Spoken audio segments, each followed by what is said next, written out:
Hello बच्चों, let's understand the question first. Which of the following is an example of pseudo unimolecular reaction? तो कि pseudo unimolecular reaction क्या होता है, पहले तो इसको समझ लेते हैं।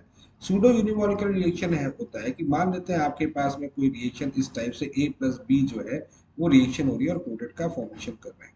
और इसमें अगर मान लेते हैं सपोज दैट बी जो है वो अगर कोई भी एक सब्सटेंस मान लेते हैं एक्सेस फॉर्म में ले लें, जब तक ये एक्सेस नहीं लेंगे तब तक तो ये सेकेंड ऑर्डर रिएक्शन था।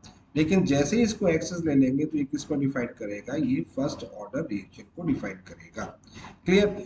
अगर हम मॉलिक्युलरिटी की बात करें तो मॉलिक्युलरिटी यहाँ पर कितनी होगी, टू होगी। तो मॉलिक्युलरिटी टू होगी लेकिन ऑर्डर कौन सा हो जाएगा, फर्स्ट ऑर्डर रिएक्शन हो जाएगा। तो ऐसी रिएक्शन जो होती है इनको बोलते हैं सूडो यूनिमॉलिक्युलर रिएक्शन।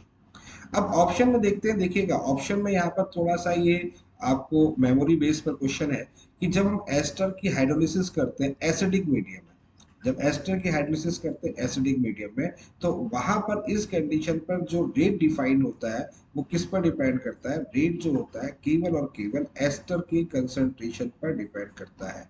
यानी कि जो अदर सब्सटेंस वहां पर जो यूज किया जा रहा है वो किस फॉर्म में है, एक्सेस फॉर्म में है। तो इसलिए यहाँ पर ये जो रिएक्शन होती है इसी को हम लोग सूडो यूनिमॉलिक्यूलर रिएक्शन भी कहते हैं।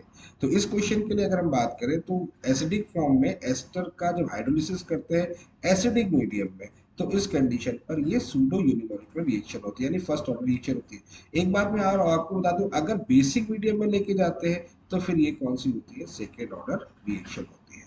तो इसके लिए अगर बात करें तो कौन सा ऑप्शन करेक्ट है, देखिएगा इस क्वेश्चन के लिए अगर देखें तो फर्स्ट ऑप्शन हमारा यहाँ पर करेक्ट है। तो I hope you understand the very well. Okay, thank you, best of luck.